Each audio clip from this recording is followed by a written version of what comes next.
to the middle.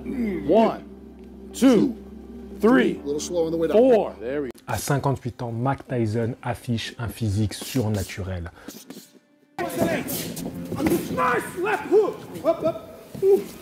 Alors qu'il a fait son dernier combat chez les professionnels en 2005, il avait 38 ans. Salut les disciples de la boxe, c'est Jean-Charles, j'espère que vous êtes en forme. Et aujourd'hui, oui, nous allons parler de Mike Tyson, qui le 15 novembre prochain va affronter Jake Paul dans un combat professionnel diffusé sur Netflix. Donc, comme des millions de personnes qui regardent Netflix tous les jours, qui regardent des séries, des films, là, il y a un soir, enfin une nuit, ou peut-être un matin, que sais-je, Mike Tyson va débarquer avec ses 58 ans. Un mec qui a fait les gros titres pendant une dizaine d'années, un peu plus d'une dizaine d'années, donc de la fin des années 80 jusqu'au début des années 2000. Mike Tyson, c'était tous les gros titres. Il revient à 60 ans, à 58 ans, 60 ans, on n'est plus à 2 ans près. À 60 ans, il revient et il affronte un petit blondinet tête à claque insupportable. Et là, comme je te dis, comme des millions de personnes devant notre Netflix, on va se dire pourquoi pas. Et si on assistait à quelque chose où les Américains, c'est quand même les rois du divertissement. Ils savent nous raconter des histoires comme personne. Mais tout ça, c'est des histoires. Dans cette vidéo, je vais me pencher sur une courte vidéo YouTube où on est dans le camp de Mike Tyson. Et on va essayer de voir un peu comment il a entretenu ce physique. Parce que je vous rappelle qu'il a arrêté la boxe en 2005, qu'on est en 2024, et qu'en général, les sportifs de haut niveau, quand tu les vois des années après sur des plateaux télé, ils n'ont plus les abdos, si tu vois ce que je veux dire. Ils ont un beignet autour du ventre. Ah oui, une bouée, quoi, une petite bouée. Ils peuvent poser comme ça un petit verre de champagne dessus. Mais si, acceptons-le, c'est la réalité. Tous les anciens, ils vieillissent mal. Comment ça se fait qu'à 58 ans, il arrive comme ça? Il nous impressionne. Donc on va essayer d'analyser un petit peu ça, de voir qu'est-ce qui ressort de cette vidéo. Bien entendu, la vidéo, elle est en lien en description de cette vidéo-là. N'hésitez pas à cliquer, la regarder et revenir tranquillement en discuter avec moi et me dire ce que vous en pensez. Bien entendu, plane au-dessus de cette analyse le soupçon de dopage. Mais à un moment donné, les gars, il faut qu'on se dise les choses. Là, on est juste dans l'analyse de son physique, d'accord? On parlera du combat en lui-même, ce que j'en pense, un peu plus tard. D'ailleurs, à l'heure actuelle, sur Netflix, ils ont sorti une petite série documentaire autour de cet affrontement. Elle est sortie aujourd'hui, je voulais vous faire la vidéo aujourd'hui sur cette série-là, mais malencontreusement, je n'ai pas trouvé le temps dans la journée de le faire, et comme la vidéo, elle est sortie, enfin, leur documentaire est sorti un petit peu tard, je me suis dit, bon, comme j'ai trouvé hier soir cette petite vidéo qui est très intéressante, je vous fais cette vidéo-là, et demain, très certainement, je sortirai un podcast où je vous dirai ce que je pense de la série Netflix. Moi, Tyson, regardez, je suis gaga. Voilà, je suis gaga, non mais je le dis. Mais pour autant, je pense que je ne serai pas biaisé dans mon analyse. Tyson, je vous ai déjà fait une vidéo sur l'évolution de son physique, tout au long de sa carrière, et je vous parlais un petit peu de son physique actuel, c'était lorsqu'il allait affronter Roy Jones. Dans le documentaire qu'on voit aujourd'hui, ce qu'on peut apercevoir de son entraînement, ça va être combinaison au sac, où on retrouve les combinaisons qui ont fait les années, l'âge d'or de Mike Tyson, sa marque de fabrique. On bouge beaucoup la tête, beaucoup en avançant, et un travail en puissance. Explosion rapide de coups, des combinaisons riches et variées, voilà, corps-face. Ok, ça c'est Tyson. Tyson c'est ça, ok, on a compris. Le jeu de jambes, on se doute bien qu'aujourd'hui il aura plus le même, on va pas se mentir, hein. Le jeu de jambes c'est ce qu'on perd peut-être en premier, vous me direz ce que vous en pensez, mais je pense que ce qu'on perd en premier c'est bien le jeu de jambes. Et de ce qu'on peut voir où il est un petit peu en déplacement, c'est le travail aux pattes d'ours. Dans cette vidéo-là, on n'en voit pas, mais de ce qu'on a vu jusqu'ici, il y a quand même pas mal de vidéos qui circulent sur ça. Pareil, il travaille beaucoup en combinaison, beaucoup de technique, et l'explosivité, la vitesse. Ok, très agressif. Mais on ne le voit pas vraiment en déplacement, juste qu'il avance sur le gars. Donc son coach, qui est d'ailleurs là, dans ce reportage-là, c'est Raphaël, qu'on retrouve dans ce reportage. Donc lui, le suit à peu près depuis son retour contre Roy Jones. Contre Roy Jones Jr., je vous rappelle, en 2020, c'était un combat d'exhibition. On ne nous a pas dit que c'était un combat professionnel, c'était un combat d'exhibition, et on voyait bien que c'était là pour travailler sur le ring, tu vois, c'était pour nous faire plaisir. Et moi j'ai kiffé, moi je me suis levé, j'ai regardé ça la nuit, j'étais là en direct, moi j'ai passé un bon moment. Mais c'était du pur, voilà, c'était popcorn, c'était de la boxe popcorn. On savait ce qu'on regardait. Donc il travaillait avec lui, et là on le retrouve encore dans son camp, donc c'est qu'il y a une bonne alchimie entre eux, c'est quelqu'un de confiance. On voit aussi un préparateur physique qu'on a déjà vu, nous les Français, qu'on connaît, grâce à Tony Yoka, qui avait comme préparateur physique cet Américain lorsqu'il a arrêté la boxe amateur pour passer professionnel. Il a rejoint une team, et dans cette team, il avait ce préparateur physique-là. Donc on le connaît bien. La seule chose que j'ai à dire sur ce préparateur, c'est que depuis que Tony Yoka l'a quitté, il semble afficher un meilleur physique. Voilà, c'est le seul truc que je peux dire. Bon, je pense que là, il est quand même un peu plus motivé à faire une prépa excellente, à être sur le dos de Mike Tyson. Donc, peu importe qui est ce mec, qu'est-ce qu'il fait, quelle est sa légitimité, comme dirait Marvel, mais ce qu'on peut voir aujourd'hui, c'est que qu'est-ce qui fait travailler à Mike Tyson.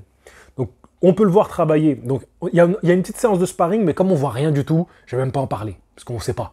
Et il cache ça. Ce qu'on le voit travailler, c'est du travail de force et du travail qui va être lié quand même au boxeur.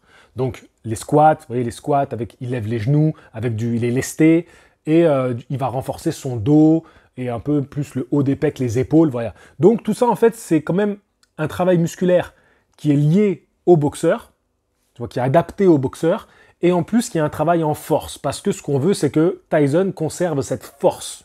C'est important. Aujourd'hui, il n'aura plus la vitesse d'exécution, il n'aura plus la réaction qu'il avait à l'époque, mais par contre, ce qu'on veut qu'il conserve, c'est sa force. C'est un peu la caricature dans Rocky Balboa, où on lui dit, bah nous, on va vraiment travailler sur la force musculaire, parce que tu vas lui envoyer des tonneaux dans la tronche. Je ne me rappelle plus l'expression qu'il dit, mais c'est un peu la même idée, et on voit que c'est retranscrit encore à travers ce reportage-là, et les exercices qu'on le voit travailler. C'est plutôt cohérent. Ce que je vois aussi, c'est que Tyson a un tas d'électrodes sur lui, et déjà à l'époque on le voyait avec ça. On a même vu plus ou moins des sortes de perfusions. Il a dit qu'on lui retirait son sang, qu'on lui remettait. Ça ressemble un petit peu à ce que font les cyclistes, hein, voilà, mais bon, de toute façon, on va pas se mentir, Tyson, pour sa remise en forme, avant ce combat-là et avant le combat contre Roy Jones, on sait qu'il est passé par des protocoles qui ne sont pas réglementés pour des combattants professionnels, qui ne sont pas autorisés. Voilà, c'est évident que Tyson, je ne suis pas un spécialiste, mais à mon avis, tout ce qui est la TRT, voilà, tous ces hormones-là, forcément qu'on lui a injecté 2-3 trucs pour qu'il retrouve cette condition-là. À un moment donné, il faut qu'on soit réaliste. Oui, Tyson, quand tu le regardes comme ça, tu dis, bon, c'est pas non plus Arnold Schwarzenegger à son apogée, évidemment, mais on parle d'un mec qui a 60 ans, et regardez son gabarit. C'est quand même très impressionnant. Alors oui, on peut voir un petit peu des muscles qui semblent un peu usés, tu vois, un petit peu fatigués, mais il a la masse musculaire, il a un peu de masse graisseuse, et puis comment il se sert de ses muscles, comme on le voit bouger, mais c'est encore très très impressionnant. À un moment donné, il faut reconnaître des choses. L'évidence est sous les yeux, c'est trop beau pour être vrai. Clairement, c'est trop beau pour être vrai. Bien sûr, Tyson a été exceptionnel dans ses jeunes années, mais Tyson, en fin de carrière, il était cuit, rincé, chiffon carpette. Voilà. Il venait pour le chèque. Et là, tu vas me dire, alors qu'il a fini comme ça, tu sais, c'est pas un Mayweather qui a... J'ai pas envie de citer ce mec parce qu'il est exécrable, détestable, infect. C'est un venin. Mais bref. Floyd Mayweather, fin de carrière, impeccable. Il a continué à être impeccable. Tyson, on l'a vu partir en vrille totale. Après carrière, pendant sa carrière et après carrière. Et là, tu vas me dire que d'un seul coup, il y a la grâce. La grâce a fait que le mec redevient un Super Saiyan. Non. À moins que vous me prouvez que c'est un alien, c'est pas impossible. Vous me prouvez que c'est un alien, mais c'est un humain, donc il est passé par certains produits. Je finirai sur un point. Et parce que c'est important de le dire. Tyson, je pense qu'il est immensément suivi médicalement pour ce combat. J'imagine pas Netflix qui prendrait le risque d'une crise cardiaque en plein direct. Qu'il prenne un très mauvais coup et qu'il soit mort dead. Je ne le souhaite pas. Dieu l'en préserve. Je serais en larmes si Tyson finit mort après ce combat. Mais j'imagine les assurances, les avocats, les dossiers comme masse qu'ils ont dû remplir. Je pense qu'il va faire encore beaucoup d'examens sanguins et médicaux avant l'événement. Moi, je vous pose une question. Imaginons qu'il découvre qu'il est dopé. Ils découvrent ça, il est dopé. Est-ce que vous pensez qu'ils vont annuler le combat? Ou est-ce que juste ils diront, bon ben voilà, Tyson est dopé, ou ils vont pas le dire, ou alors ils le diront après, selon ce qui se passe. Selon ce qui se passe, ils vont voilà, Tyson était dopé, genre ils vont le sortir après.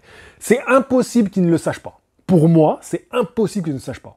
Tu prends pas le risque de tout savoir à 100% pour un événement pareil. Moi, je suis persuadé qu'ils savent voilà, ce qu'il en est. Ou en tout cas, qu'ils vont le savoir. Ou qu'ils l'ont su. Ou qu'ils l'ont su même avant de signer les papiers. Mais ils savent. Ils savent. Voilà, moi je finirai juste pour 2-3 trucs que je me rappelle du documentaire, que je vous mets bien sûr en description.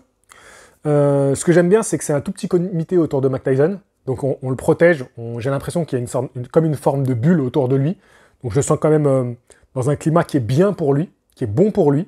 Et je pense qu'il va arriver bien le jour du combat. Je le souhaite en tout cas, j'espère pas genre une nouvelle blessure ou quoi que ce soit. Et puis ça aussi les gars, il y a les excès de Mike Tyson, il y a le fait qu'il ait pris beaucoup de drogue et qu'il soit devenu obèse. Tyson il a frôlé la mort des dizaines de fois, ne serait-ce que par son hygiène de vie. Mais après il y a les problèmes de santé qu'il a eu derrière. On a vu des photos qui circulaient de Tyson en fauteuil roulant, des problèmes de santé. Et tu vas me dire que là, il revient comme ça au top? Non les gars, à un moment donné, je crois qu'il faut qu'on soit sincères les uns envers les autres. Voilà. Donc, dites-moi ce que vous pensez de tout ça. Ah oui, dernier point, la séance de massage en fin de reportage. On le voit, il finit sur des massages. Donc quand même, c'est carré.